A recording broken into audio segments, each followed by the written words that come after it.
Welcome to Eye on America. I'm Michelle Miller. Today we see how Americans are using lessons from the past as a roadmap to an improved future. In South Carolina, we tour a museum honoring African-American resilience. And in Wyoming, we visit a more than 100-year-old family-owned establishment. But first, we turn our attention to a possible step towards reparations for descendants of enslaved people. Elise Preston speaks with California residents about the importance of restorative justice. A descendant of racial trauma. Were their parents enslaved? No, their grandparents. Their grandparents were enslaved. Gloria Pirro Dyer carries the DNA of ancestors who painfully worked on plantations in Georgia and Louisiana. In the late 1800s, someone in our family was lynched. So the family retaliated. So to escape from what they knew would be a violent reaction, they left Louisiana in the middle of the night, and they kind of scattered to different places. Her family would eventually settle in the historically Black community of Allensworth, California in the 1950s, hoping for a safe, prosperous life. But Pirro Dyer recalls seeing firsthand the evils of hatred as a young child. My father was able to buy an actual farm, but the difficulty was it had no well. And he, being a Black man, was having great difficulty getting a loan to have a well put in. If you would have had the well sooner, do you think about what could have happened for your family financially? Oh yes, absolutely. We could have been so much farther ahead, you know.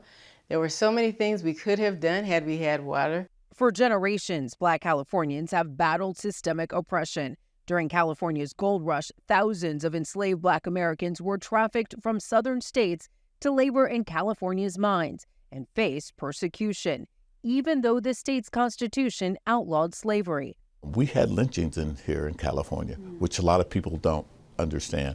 California Assemblymember Reginald Jones Sawyer served on the state's reparations task force and will use its findings to propose a reparations bill to fellow state lawmakers. Not being able to own your own businesses, not being able to have access to capital, not being able to be hired and move up and matriculate, all of those things kept us from being able to rise naturally. The California Task Force economists calculate descendants in its state lost out on more than $500 billion in wealth from over-incarceration, shortened lifespan, and business devaluation alone. But cash payouts won't necessarily equal that figure. That's now up to lawmakers. So moving forward, you have this 1,000-page report, roughly, that you're drafting into a bill. What does that look like? It is a daunting task. Even just doing one thing is going to be extremely difficult. Jones Sawyer believes California could provide the blueprint to renew the national reparations effort. Can those recommendations truly reverse all of the harms that Black people have gone through? We may not totally get there, but we're going to be so much better than if we had never done anything. More than half of the country believes the legacy of slavery still impacts Black Americans today. Still, roughly 2/3 of Americans do not support reparations. I really think it's a distraction. Bob Woodson is among the 17% of Black Americans not in favor of reparations. So what would you say is the legacy of slavery? It is a part of our past. It was brutal. Oppression is a part of the story, and it should be told. But we should never define ourselves by what disabled us. Pirro Dyer defines her family as survivors who persisted despite atrocities and anguish. What are you hoping generations from now the world looks like for your descendants? I hope that racism will be eliminated. Racism is taught, and if it has been taught and learned, it can be unlearned. Recognizing the past and reconciling for the future. Now to another story of hardships and heroics. A new documentary tells the incredible history of the Negro Baseball League. Jerika Duncan explores the impact these pioneers had on and off the field. Negro League players made the game more up-tempo, bunt and run, base stealing. For Black baseball players in the 1920s, 30s, and 40s, the Negro National League was home. The major leaguers would say that the Negro Leagues didn't play the game the right way. Really, that was saying they didn't play the game the white way. Notable owners, managers, and players who never made it into the history books are a major part of a new documentary, The League, which recounts the dramatic ups and downs of the Negro Leagues. It's just amazing the trials and tribulations they had to go through just to play the game that they love, baseball. Director Sam Pollard relied on archival material and accounts from players like Hank Aaron, before being known as the man who broke Babe Ruth's Major League Baseball home runs record. Aaron played for Negro League teams. We got $1 a day meal money, and we would buy one loaf of bread, and we would buy a big jar of peanut butter. That's what we lived off of for 3 or 4 days. The film chronicles the boom times of black baseball. Wherever you had successful black baseball, you typically had thriving black economies. When legends like Josh Gibson were drawing huge crowds. That's probably the best documentary that I've seen so far. Sean Gibson is Josh Gibson's great-grandson. He was a single father, raising twins, trying to play the game of baseball during the segregation time, and also trying to make a living for his family. Jackie Robinson became the first black man to integrate the MLB in 1947. That move was the beginning of the end. The loss of the league's biggest stars led to its demise in 1960. Stadiums like Hinchliffe here in Paterson, New Jersey, would eventually fall into disrepair. But this one reopened. It's a sports comeback and a symbol of urban renewal. Saved by local activists from demolition, the stadium underwent a $100 million renovation, one of the last surviving Negro League ballparks, once again, a place of civic pride. To know that, players like Cool Papa Bell or Satchel Paige or Larry Doby or Monty Irving played on this field is just such a pleasure. A field of dreamers who made history. It's important history for Americans to understand. And their legacy bigger than baseball. Coming up, how a reckoning with our country's past is turning a site of tragedy into an opportunity for enlightenment. This is Eye on America.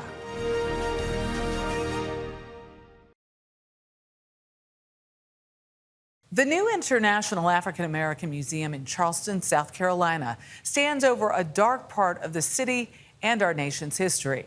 At the turn of the 19th century, nearly half of all enslaved Africans brought to the U.S. landed at a nearby wharf. Mark Strassman pays a visit to see how the museum honors their memory. This is an American story. You feel it throughout Charleston's new International African-American Museum, the power of resilience. I think sometimes we need to be shocked. Malika Pryor guided us through 9 galleries that track America's original sin, the history of the Middle Passage, more than 12 million enslaved people shipped from Africa as human cargo, their anguish and despair. What did they lose? What did they have to sacrifice? What did they have to hide? But exhibits also pay homage to something else, faith that freedom would one day be theirs. I expect different people to feel different things. Tanya Matthews, the CEO of this museum, built on scarred and sacred ground. Gadsden's Wharf, the arrival point for nearly half of all enslaved Africans shipped to the U.S. We were able to find this outline of what had been a building, and we believe that it was one of the many storehouses. We do know that captured Africans, once they were brought into the wharf, were often, or in many cases, held in these storehouses, awaiting their price to increase. This is a site of trauma, but look who's standing here now. That's what makes it a site of joy and triumph. You're going to walk in this space and you are going to engage, and what it means to you is going to be transformational. By design, you feel all of that. It's not a museum about slavery, but a monument to freedom. Representative James Clyburn, South Carolina's veteran congressman, championed this project for more than 20 years. It has the chance of being the most consequential thing that I've ever done. You see this with pride as a legacy project. No question about that. An American legacy, the intersection of trauma and triumph. We travel now to another of our nation's museums in Michigan. Following Richard Nixon's dramatic resignation in 1973, historians say Gerald Ford's tenure as president was brief but filled with consequential decisions that mirror struggles facing today's leaders. Scott McFarland travels to the Gerald Ford Museum for a look at his legacy.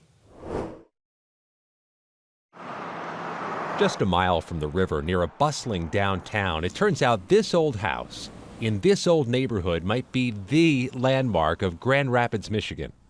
People sometimes just knock on the door and say, hey, we'd love to see you inside. Oh, there's just people pull up and pictures all over the place.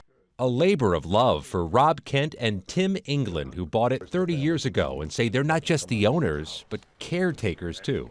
There's a moral obligation to making sure that it's kept right. Pictures here. The house is historic because of the man who grew up here a century ago, America's 38th president. I have learned already in this office that the difficult decisions always come to this desk. Gerald R. Ford remains especially meaningful here, with his name plastered all around town.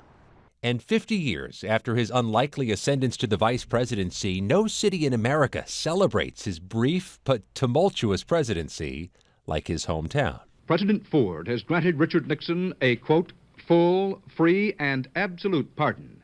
A presidency perhaps best remembered for one of the most controversial decisions in American history, Ford's pardon of his predecessor, Richard Nixon, who after Watergate and his resignation from the presidency faced the prospect of criminal indictment. Ford spared Nixon, and according to the new president's argument, the nation from the specter of a trial and the political upheaval it would bring. He came into the office because he was thrust into the position. Morel Lutke is curator of Ford's Presidential Museum on the downtown riverfront. He had to know a good chunk of America was going to hate this choice. He absolutely did know that. Ford recognized that, he acknowledged it, and he still felt that it was the best thing for the country. The pardon might have ended Ford's political career, cost him the 1976 election, but he said he never regretted it.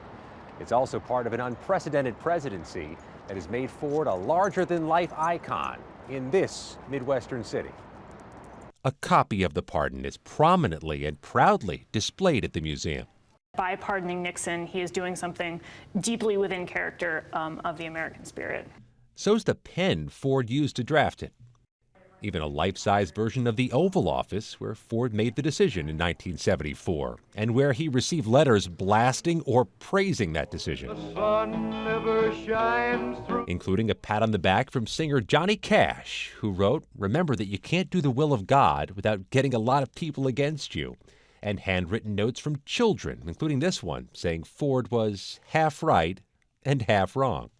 Has America's perspective on this changed in 50 years? We have begun to kind of see what the larger picture was and where Ford was coming from with the pardoning.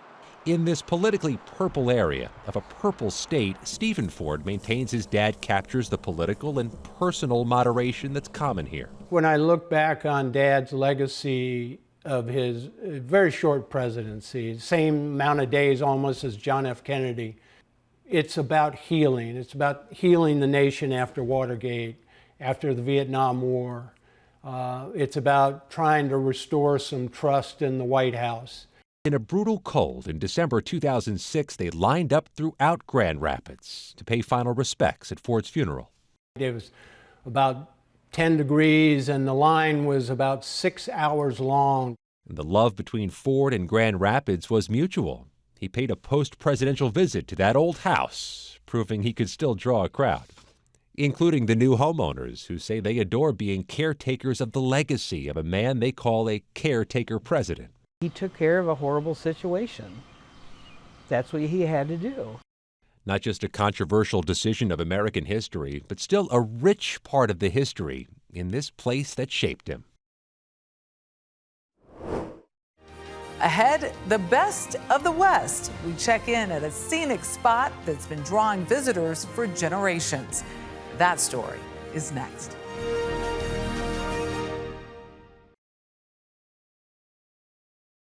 We close our show in a remote yet welcoming spot, deep inside one of America's most well-known national parks. The Dornans Resort has been family-owned and operated in the Grand Teton Mountains for over 100 years. I recently visited to learn its fascinating history and how it's kept up with the times. We had a very late winter, and this is unusual. We first caught up with Huntley Dornan in mid-April, when spring hadn't quite sprung yet. I just found a photo that I took last year at this time of some wildflowers that were already starting to come up. We still had snow on the ground, but we had flowers too. It was a much nicer spring. At his family-owned and operated resort, nestled in the foothills of Grand Teton National Park. We are in a valley that was carved by glaciers and then sort of buffed by the Snake River. So we have this broad, very flat valley. And then we have these mountains that stand. They just 6,500 feet from the valley floor, and they go straight up. Out of nowhere, right? And then you add to that we're in the Greater Yellowstone, I guess you could argue, the largest intact ecosystem in the lower 48. So we have all this wildlife. We have grizzly bears, we have bison, we have moose, we have elk, we have all these things that you really can't see anywhere else in the world. These particular cabins are only about 30 years old. Okay. Huntley is CEO of Moose Enterprises, which operates one of the oldest running hotels in the region. What did this place look like 50, 100 years ago? 100 years ago, there was nothing here. Nothing. There was a cabin right down here by the river. That was the original homestead cabin, and there would have been a couple of little outbuildings, and that would have been it. I want to show you, Michelle, the history of the Dornan family. Huntley's Uncle David is the family historian and says it all began with a Philadelphia divorcee named Evelyn Dornan. My grandmother came here as a dude. We always called our Eastern visitors dudes. She won a homestead and set up a working dude ranch. We had initially a guest ranch with horses and pack trips and people who stayed several weeks here. Her 17-year-old son, Jack, David's dad, was in tow. This was not a winter resort then. Those first 50 years were tough. And with 6 siblings in the family, we all had to do chores and work in summer from a very young age. Dornans predates Grand Teton's National Park designation, which was established in 1929. As the story goes, the family refused to sell to John D. Rockefeller Jr. while he was acquiring thousands of acres for conservation. He gave his holdings to the federal government, and by 1950, a grander park was born. By then, David's younger brother, Rodney, had entered the family business. Huntley's father was responsible for getting the cabins and the design and appointments at the cabins. It was all his work. By the 1970s, the valley landscape drastically changed with the influx of big ski resorts. Real estate prices soared, making this county one of the richest in the nation. That presented a unique set of challenges. Folks who service this area have to live sometimes in another state because they can't afford to live here. Yeah. Is that a difficulty for you to bear? It's honestly, I would say it is bordering on a crisis for our community, really. Your number today is... We house all of our seasonal staff, as do a lot of other businesses in the county. The people that are getting squeezed out of this community are the people in the middle, right? So it's really hard for us to find, managers, year-round staff, people who want to have families, people who want to settle down somewhere. What do you do? Everything. Folks like Tim Mowry. He's worked here half his life. What is it like to work for a space like this? It's incredible. I mean, it's cliche, but it really is family. What keeps the staff of 100 hopping isn't room service. There are only 12 log cabins built to accommodate some 30 guests. During high season, the action is at Dornan's main lodge. When hundreds of day trippers descend on the property to take in the scenery and a bite to eat and drink at the Chuck Wagon restaurant. or the Pizza and Pasta Company. Yeah, we've been doing this for 70 years or so. The resort's wine shop is also a big draw. Who comes here? Everybody comes here. For better or worse, you know. We want to give people a great service experience, and we want to provide a great value. Value can happen at any point on the price spectrum, right? You can have a great sandwich for $12. You can buy a $70 bottle of wine, and it's a great value, right? And this property is no stranger to fame. It's been the backdrop of movie locations since Hollywood's golden age, with films like Shane and Spencer's Mountain. Huntley's Uncle David was an eager teen back then. Like, who did you meet that was a big deal for you? Who I remember quite well was Henry Fonda. It's that legacy that keeps the Dornans, as a rough and tumble family, motivated. That and some pretty clever estate planning. You know, my grandfather, when he gave this business to his kids, was that it made it virtually impossible for any one part of the family to take control, and virtually impossible for it to get sold to anybody on the outside. That's amazing. Okay, I appreciate it. But for a guy who lived elsewhere for 20 years, expanding his resume with management roles at Patagonia and Quicksilver, the call of the Wild Tetons was just too hard to resist. What brought you back? You know, I grew up here. I love this place. The reason that I came back is that this place has sort of always been my North Star, right? You picked the whole plant. I have no doubts about this being the place I want to raise my son. I have no doubts about the value of the contribution I'm making. Keeping this place going another 100 years is a worthy thing for me to do. You know, if I can set this place up to succeed for another 100 years, I will feel like I have lived a life that had great value to me. For more stories like these and live coverage of breaking news 24/7, stream us right here on CBS News. I'm Michelle Miller. Thank you for watching Eye on America.